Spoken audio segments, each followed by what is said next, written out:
Hi there, I'm Tricia Murray. I am an anxiety and trauma coach. I specialise specifically in working with high achieving women who would like to succeed with calm and ease. So, people who are very, very, very like me, people who look like they're swans on the outside, got all together, but on the inside it's a big, huge bit of jelly that is wobbling around.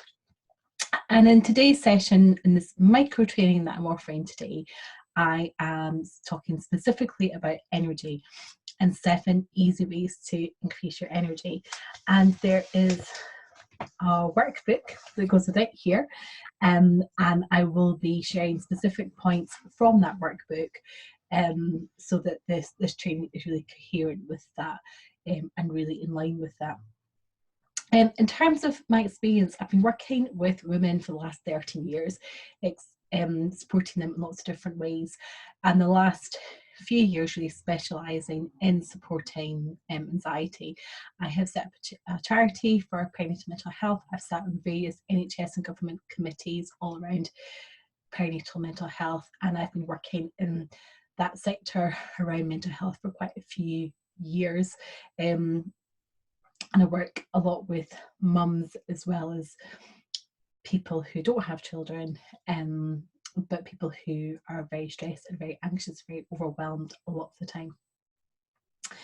I've got some notes here, I just need to pick them up, they're falling down.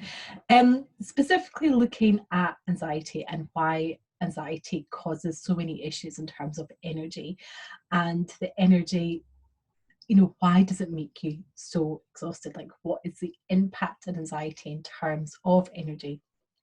And a lot of the reasons why people get so anxious, so exhausted, is because the thoughts themselves have a physical reaction in the body. So whenever you think about something, it doesn't just happen in isolation. So every time you have a thought about something, you experience a chain of events. So something activates a thought, so something triggers you, and you have a thought about something, and then that creates a feeling in the body, an emotion in the body, and that then creates a physiological change in the body, so that fight or flight response, and that might create some sort of action, so some sort of like worry, some sort of fretting, some sort of something that might happen.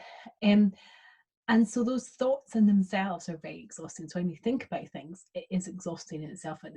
It creates that physical change in the body, but also hormonally. So we have a huge flooding in the system of adrenaline and cortisol, and then they leave. And when that fight or flight response kicks in and then it leaves our body, it's exhausting. It's a bit like when you've been excited for like a big night out, and then that night out is over. You're exhausted. You're exhausted. Or that you've been planning to go on holiday and you've got all that adrenaline in your body for getting yourself ready for that holiday or a big bit of work. And that holiday, like you get on holiday and you're exhausted, or you've done that presentation and you're exhausted afterwards. So that flooding of hormones and then those hormones leaving can leave that feeling of exhaustion. But there is also sleep issues. So most people that I work with who are experiencing anxiety, in whatever way that might manifest itself, a lot of the time what they might be experiencing is insomnia and sleep issues. So that really has a big impact. And all of those things lead to exhaustion or fatigue. And I have to say that there might be other reasons that you might be experiencing fatigue, and it's always worth getting that checked out. So there are things that could be happening in your world. Maybe you've got thyroid issues, maybe there's like some underlying like hormone issue. I'm just aware that I'm quite perimenopausal, and that can definitely lead to exhaustion, and lots of other people probably are too.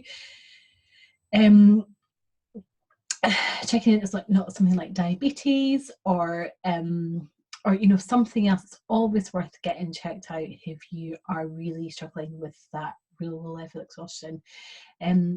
But this session today isn't really about that low level of exhaustion. Isn't around the medical exhaustion, it's about the emotional exhaustion, and that's what we'll be focusing on in today's session. And I'll be working through the handbook that comes with it. So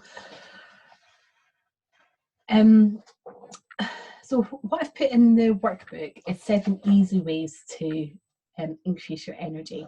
And the first thing I think we need to really understand is that energy is finite. Okay, so you can't just like magically wish to have like more energy.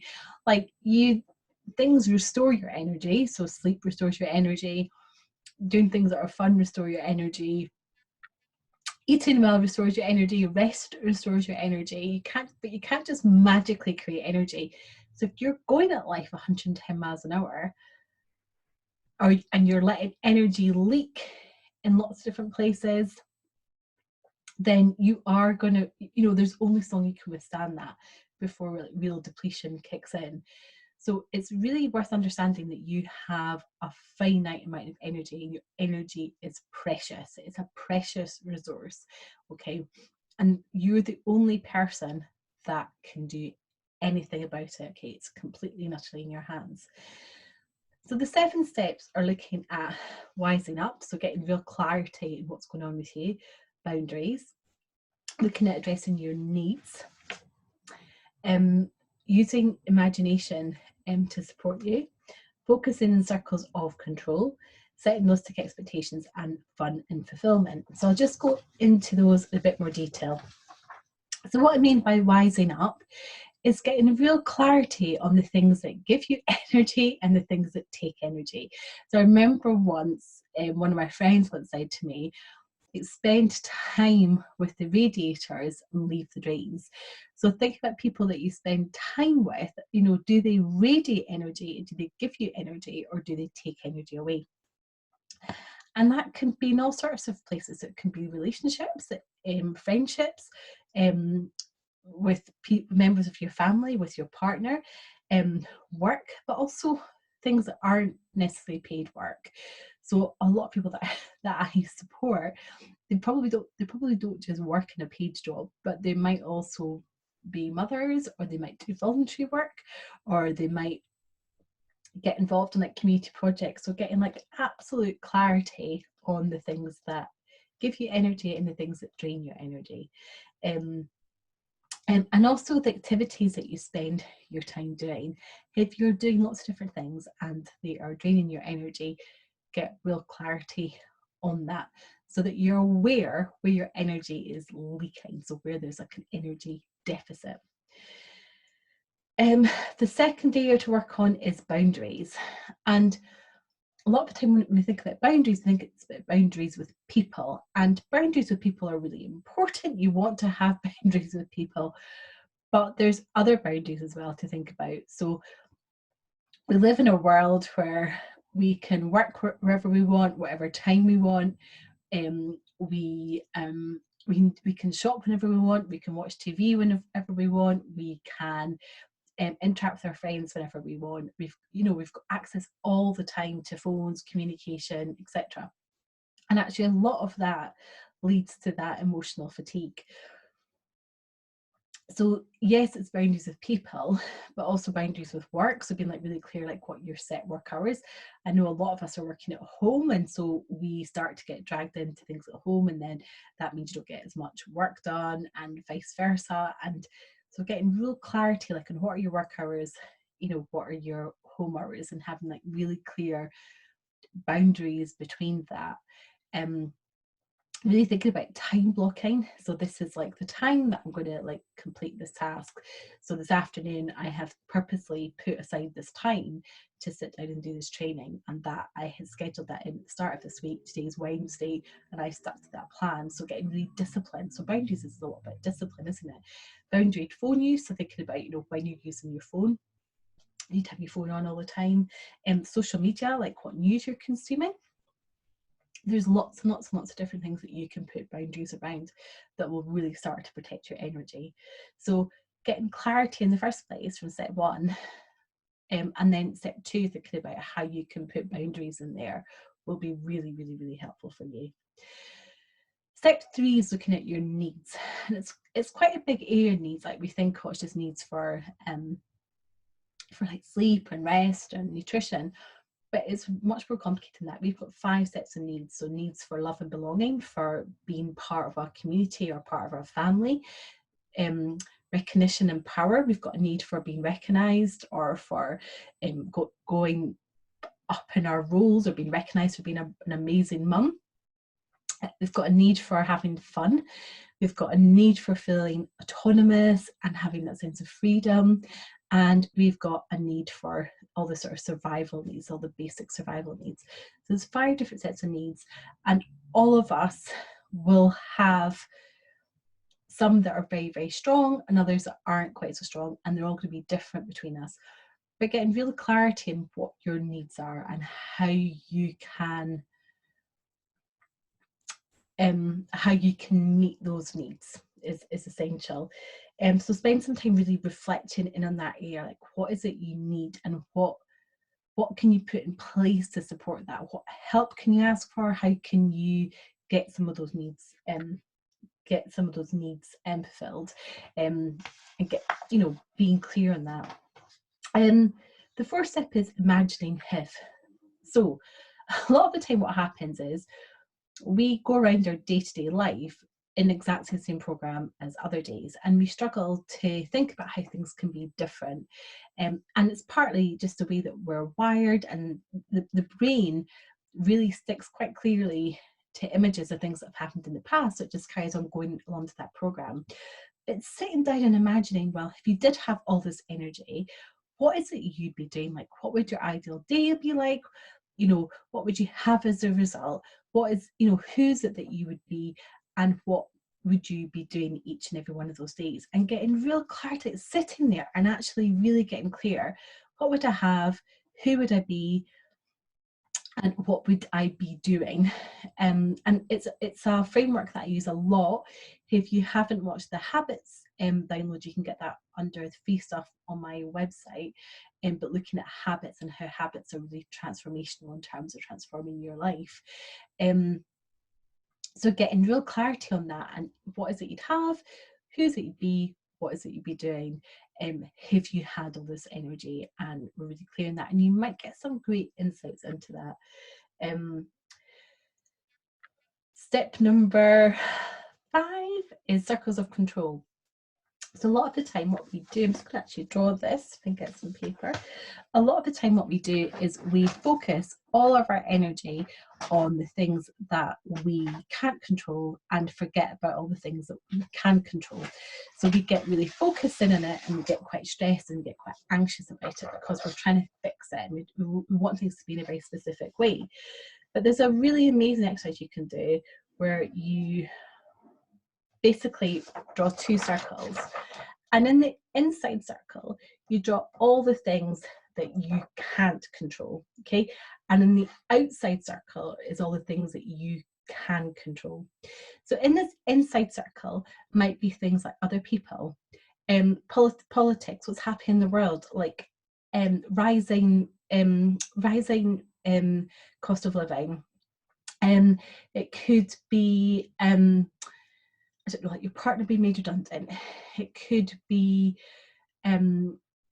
illness. It could be a pandemic. There's things that we have got no control over. So you put that in the small circle.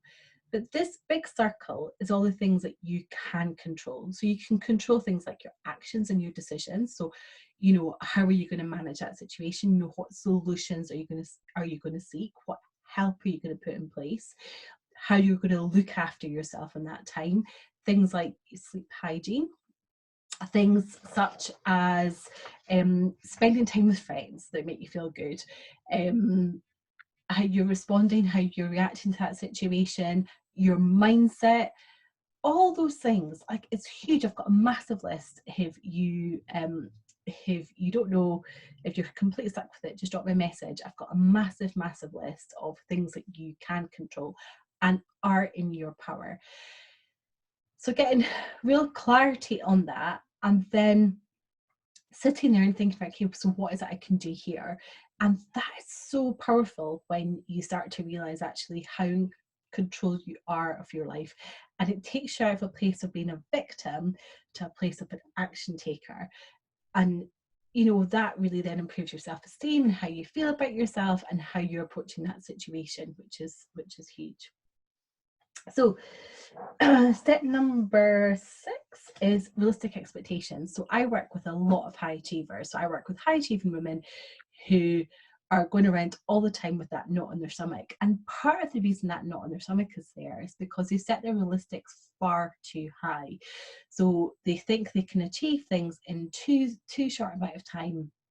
They've got a to-do list that is as tall as me. I'm 5'3", so as tall as me, and they're trying all the time to do this to-do list, and they're putting this huge amount of pressure on themselves for perfection. So really starting to set like really clear expectations on yourself and realizing that your energy is finite. So if you are planning to do lots of things over here, that means that you can't do these things over here, or not to that level. So reducing your expectations on yourself in terms of perfection, and getting really clear about what the beliefs are there as well, because there's probably a lot of underlying beliefs in that area about what's going to happen if you don't get it right. And I mean, there's so much more there to uncover. But really setting like really quite clear, realistic expectations on yourself, because part of then what happens is then the inner critic will kick in. You'll start having all these thoughts and feelings and emotions, and then the hormones kick in, that adrenaline kicks in, and it's all of that stuff that leads to exhaustion.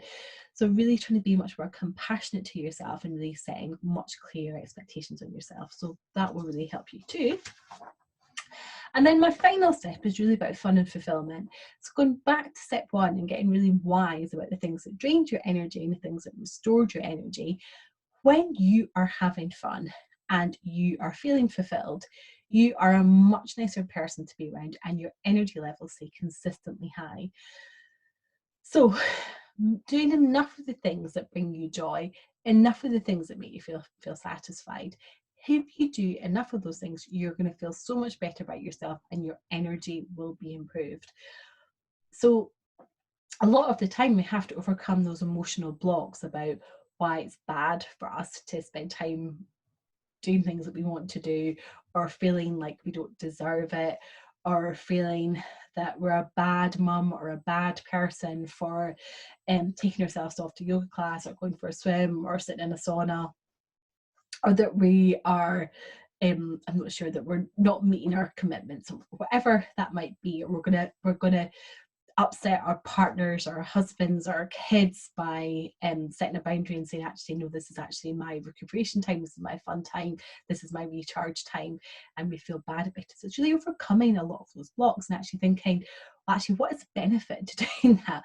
Because I know, for example, I'm a much nicer person to be around, and when I'm happy and I've had fun and I feel fulfilled, and I do things that bring joy, and I feel like I'm meeting my purpose and all those things, that actually I'm so much nicer to be around. And actually I would much prefer to see less of me, but when I'm with myself and I'm happy, like I would much prefer that than to be spending time with a stroppy teenager, which is what I can become when I'm not doing enough stuff that brings me joy. So getting really clear on that. So I hope that you found that helpful, and I hope that those 7 steps are really helpful for you. If you would like more support, then either drop me a message and ask me how I can help you. I have got a free community group which is on an app called Telegram, and it's on Telegram because I like to practice what I preach and set boundaries. So that's why it's on Telegram. It's brilliant. It's called the High Achievers Reset, and I'd love to see you there. Drop me a message and I'll send you the link. Or if you've got this via email, I'll pop it in there. And I'm hoping to do more of these sessions over the next few months. So stay in touch, and I hope that you found this helpful. Take care. Bye.